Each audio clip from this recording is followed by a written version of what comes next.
Good afternoon. Welcome to the tea table. I am so happy you have joined me today. And we are still in May, but we're looking forward to June, and this is Memorial Day weekend. But we are thinking about a special celebration across the ocean that is beginning this next week. And that is the Queen's Jubilee. Queen Elizabeth II is celebrating 70 years on the throne. Isn't that incredible? And this is her birthday celebration. Though she is born in April, because of the weather, they always celebrate her birthday in June.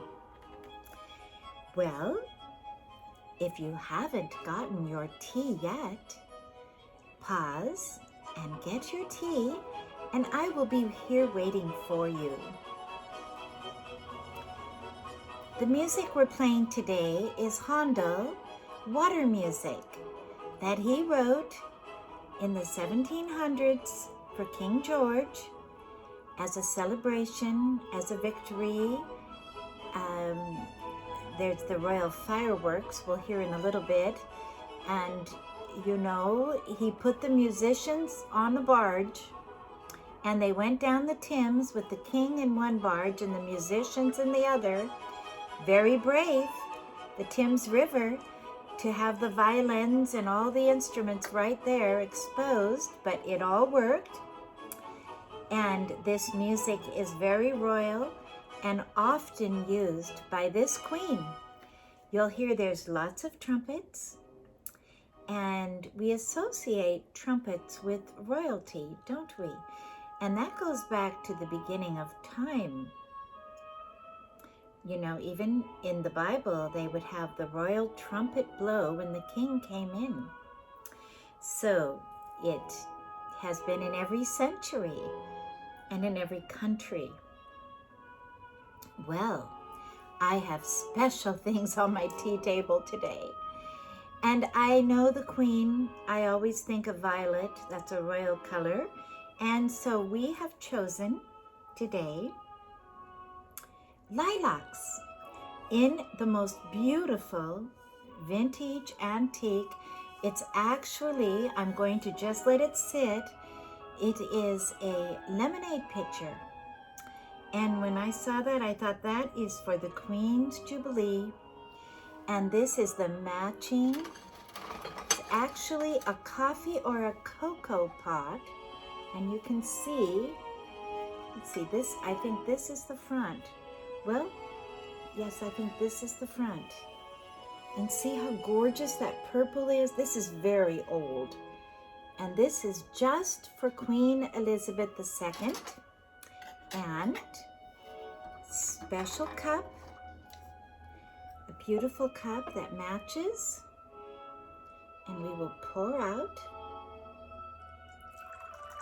brisk, hot British tea. This is British tea for Queen Elizabeth. And we will have a splash of milk. I'm sure Buckingham Palace has the most beautiful china. And I'm imagining, now I'm wearing a hat today, and it's black with a jewel, and then I have a gold and black splashy top. But you know, the Queen's Garden Party, people wear hats and they wear all different colors. And I thought this outfit could even go into the late afternoon, early evening. And that's why I chose it. So let's turn this down just a bit. It's a little bit loud. Okay, take a sip. Oh my goodness, that is absolutely delicious. Is your tea good today? Well, I have a little candle on the tea table, you can see, and I'll hold it up to show you. It's kind of a traditional glass ball candle holder. But let me show you what I have from England. This is the Queen's Jubilee official. You see 2022? It's her cloth and it is her. I'm going to take off the paper and show you. It has all her royal symbols. Here it says ER, which is Elizabeth Regina, and then it's her crest. Let's open it up and see the whole thing, what it really, I haven't opened it up yet. I've been saving this for you. And this is a tea towel. And I'll put it over here so you can really see it. Isn't that beautiful? I actually have a friend, a young friend named Elizabeth, who ordered this for me. Isn't it absolutely stunning? And I think we'll just let it kind of sit here. I've been displaying it on my tea cart, and I think it looks so nice. I don't want to ever use it. I'm just going to figure out a way to display this beautiful, because you know, in my lifetime, I remember her 25th wedding or Jubilee, and then that was in the late 70s, and then she had the 50th Jubilee, and then she had the 60th Jubilee in 2012. Now, no one has had a 70th Jubilee. And, you know, there probably won't be a Jubilee for a long time, because even if Prince Charles were to take the throne today, he would have to be 100 years old to have a 25th. And maybe he'll make it, you know? This family is so long-lived. I just hate to put this down, but we'll put it here and let it be part.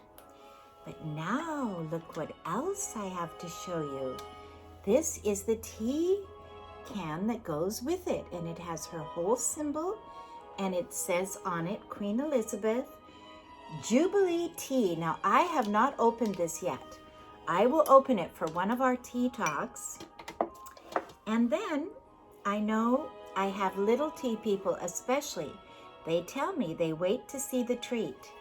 Well, this beautiful lavender tin was part of it. It was the tin, the cookie tin, the tea towel, and the tea. Isn't that beautiful? And it has all of her royal symbol, the unicorn and the lion, and her Latin word. Now should we open this? Now, I have never had one of these. I think someone in this house got into this. I won't tell you who, but let's open it up and see what it looks like. I just think that lid is so beautiful. I'm going to put it right there. Oh my, someone got in, but there's still a lot left.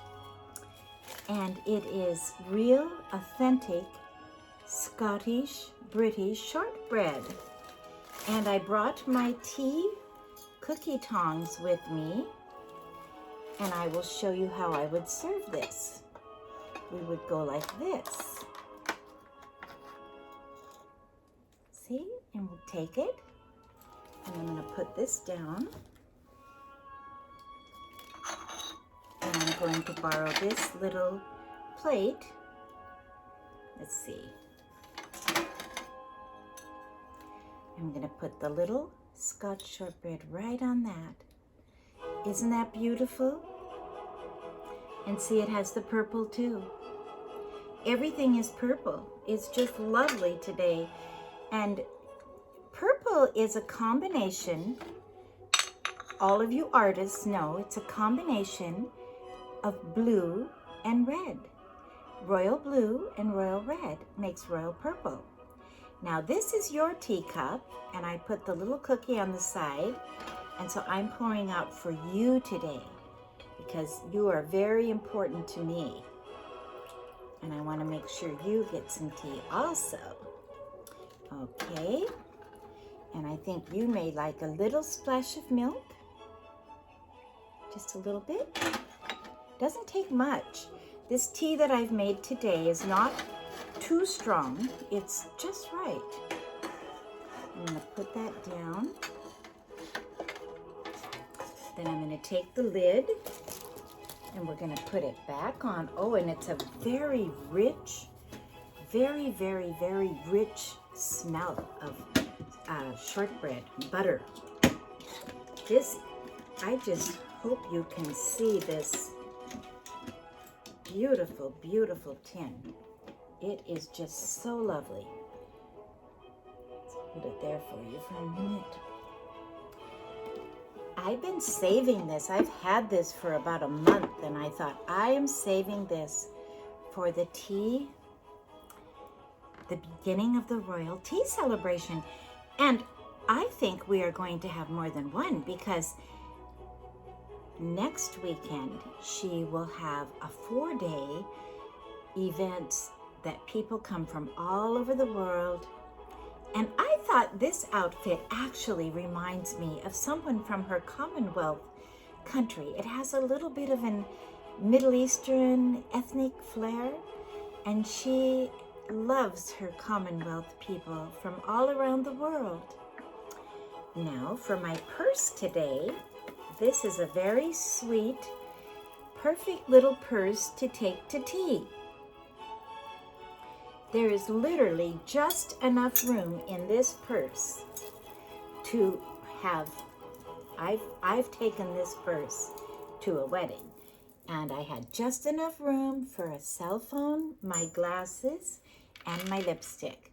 And that's all I needed. Isn't that pretty? I love this little purse. It's so dear. It's very vintage, it's very old, and I had a purse growing up. I'm named after my great aunt Susan Hendry from Scotland. My grandmother's was Jessie Hendry, and she had a sister Susan and a sister Ruth. Well, my mother's name was Ruth, but she named me Susan after this great aunt. Or it was her aunt, now it's my great aunt, and then my second name is Elizabeth, after the Queen. And so, anyway, I had a purse that looked almost like this, but it was, if you can imagine, it was silver mesh, real silver, and it had belonged to my great aunt Susan, and it was lined with white kid. And that's little, if for the children on the tea talk, that is very fine, fine leather. And you know, I don't know what happened to it. I have not been able to find it. This is what happens. Things, they disappear. But this is replacing it for me. We have to go to the next step, you know? We can't bemoan losses. We have to just be thankful for what we do have. But that great aunt of mine, they came from Scotland when they were girls, and they were 3 sisters, and they came to Toronto originally, to Canada, and then they moved to upstate Utica, New York. And my mother told me they used to ice skate, and this was turn of the century. This was the Anne of Green Gables era, pre-World War I. And my aunt Susan, she worked for a milliner, which was a hat. That's a hat maker. And in those days, a milliner was very important because everyone wore a hat. And they said she would walk home for lunch and wear a different hat every day. And everyone was always looking to see which hat she was wearing today. And I have pictures of her and the 3 sisters together in Utica, New York. So that is the little story of the special purse. But you know, that era was a beautiful era. And I know most of you have read Anne of Green Gables and you understand life was like, what life was like. You know, there were not cars. There were just the beginning of maybe a car. People were still in the carriage, and my grandfather had come from Scotland as a designer of tartans and woolens and won prizes for that. He went to the London School of Design, and so he came to Canada and he was in charge of woolen mills. And then he came to Utica, and I have some stationery from him, and it says on it, "Weave truth with trust." Isn't that beautiful? Weave truth with trust. And you know, that is really what life is made of. True, being true, and trust can be another word for faith, faithfulness. Faithfulness means full of faith. Well, what are we going to have faith in? Well, first we have to have faith in God, knowing that He's with us, and then He gives us strength to have faith in ourselves and faith in one another, and to believe the best, and to go forward, and to accomplish things because of having confidence. That comes from weaving truth with trust. Our world needs that now. We need that more than ever, to be able to count on one another, to trust one another, to, when we give our word, to keep it. Yes, to keep our promises to the best of our ability, and to really be a good friend and then receive good friends, you know.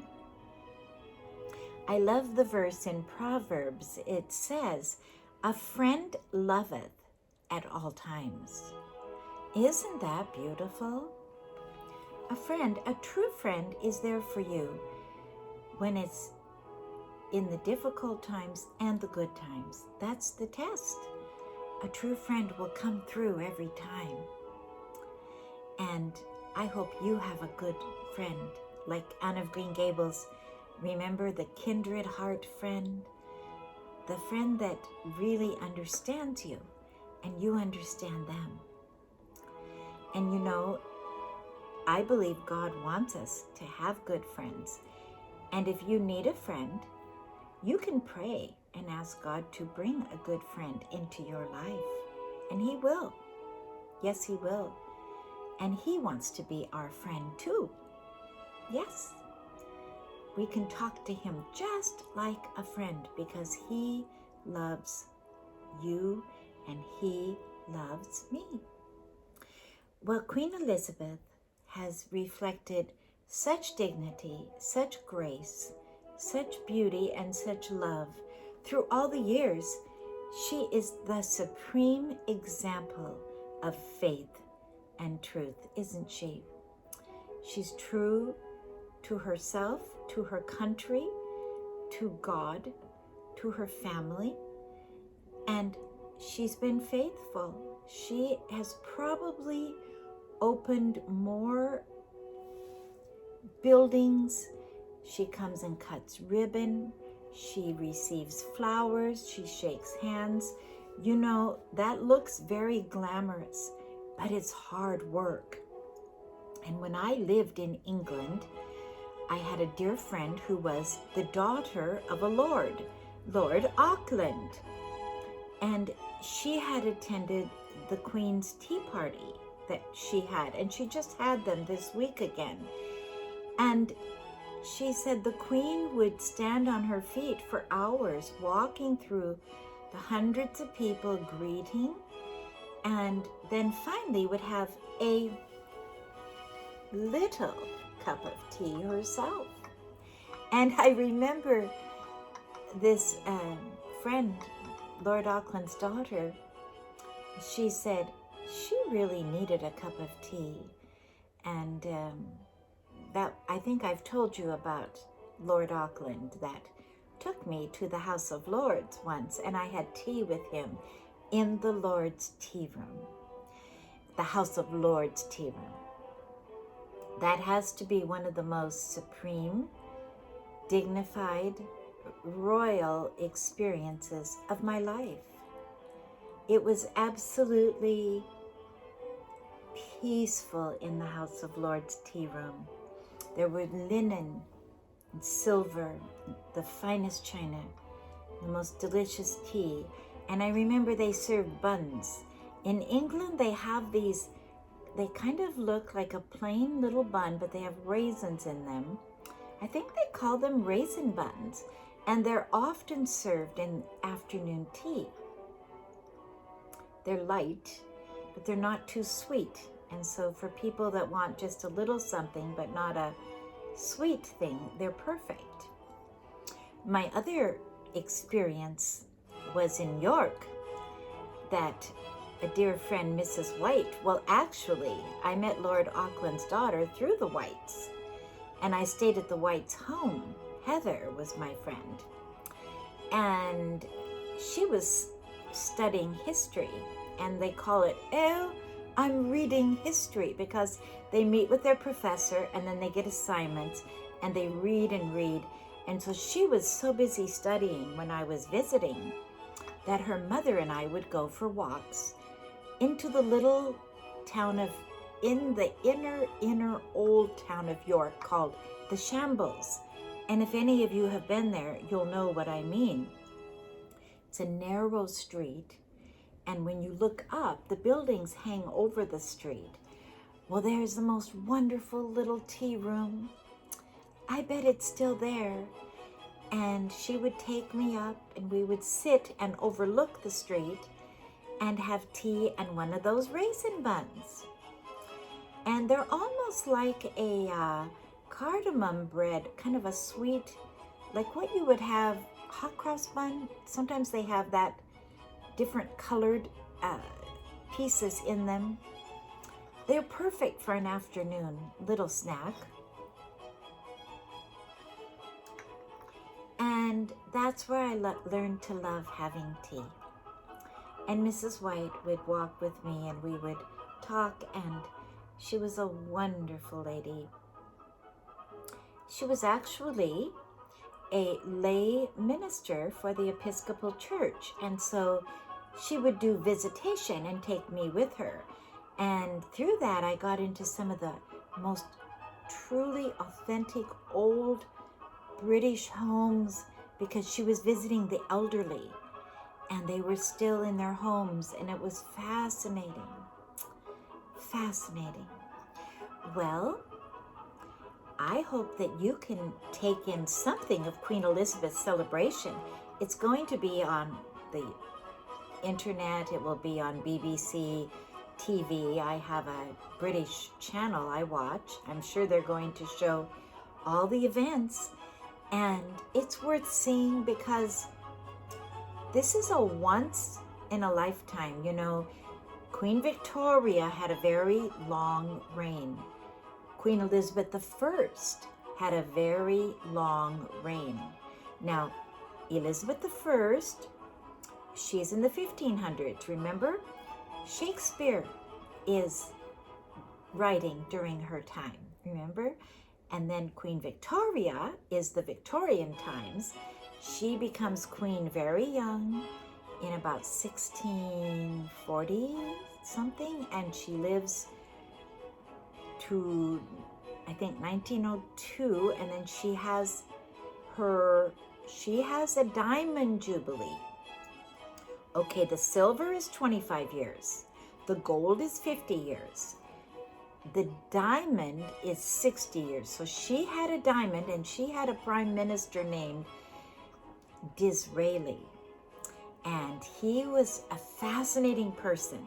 When I did my undergraduate history degree, I specialized in Victorian England, and my final paper I did was on Disraeli, because he was so unique, so original, so creative as a prime minister. He was actually Jewish, and he had a lot of personality. There is actually a movie about him, an old black and white. I think it's called Lord Beaconsfield. But he envisioned to have these celebrations because Queen Victoria was not just a queen, she was an empress. And Britain really did rule all around the world. It was said the sun never set on the British Empire. She had people from India, she had people in Africa, she had people in the Asia. And when he had this final 60th Jubilee for her, these people came from all over the world. And you can look this up. I have a fabulous documentary magazine that I picked up when I lived in London. And it was old then, so it was authentic from that time. And it shows all the people coming in their costumes to give her honor. Because wherever the British Empire went, they created a school, an education and literacy, a hospital. Most of these countries had never had a hospital, and they sent doctors. Remember David Livingstone in Africa? He was a doctor. Do you remember Hudson Taylor in China? He was a doctor. And then William Carey went to India and developed all Sanskrit and took all these incredible languages that had never been put into written language and translated the Bible into them and gave India all these Sanskrit, and there's a huge monument to him in India today. And then they would always build a church, and they brought Christianity and they brought civilization. And so these people were very grateful. And I have a picture upstairs of Queen Victoria, and it's a black African prince, and he comes and he asks her, "What is the secret of your greatness?" And in the picture, it's a very famous picture, you could probably look it up, I can bring it to one of my tea talks. She hands him a Bible, and she said, "This is the secret of my greatness, our greatness," she said, Great Britain. This is the secret, the Bible. It's a book that tells us how to live. Isn't that beautiful? And this queen always gives the most beautiful Christmas message. Every year I try to hear her. Very inspiring. Well, but what I was wanting to say was, the Queen Elizabeth I, I think she had 40 years. Queen Victoria, I believe, had that diamond, which was 60 years. But this queen has the 70 years. Oh my, the Platinum Jubilee, which no one has ever had. So let's honor her. Happy birthday, Queen Elizabeth. And I received a beautiful card from her. And I will bring it to my next tea talk and show you it. And I believe I received that because I had sent her a Christmas card once. I wanted to send her a card because my name is Susan Elizabeth, and I never heard, but now in the last month for the Jubilee, I got a beautiful greeting card. So I will bring it and show you. Well, I hope that you have enjoyed this. I have, and I send special blessings to my little tea people. I have a whole troop of little tea watchers, little boys and girls under the age of 12. And I'm so honored that you come to this channel. Please spread the word. Please tell your friends. Everyone is welcome to the tea table. And if you haven't yet, please go to my channel and subscribe. Push the notification button, and then they will tell you when the next one is. And you push the like button, and that gets something going. I don't know, but that's what I've been told, the 3 buttons. Don't we live in a wonderful world? God bless each one of you. And I pray you have a fabulous week. And I will look forward to seeing you next time.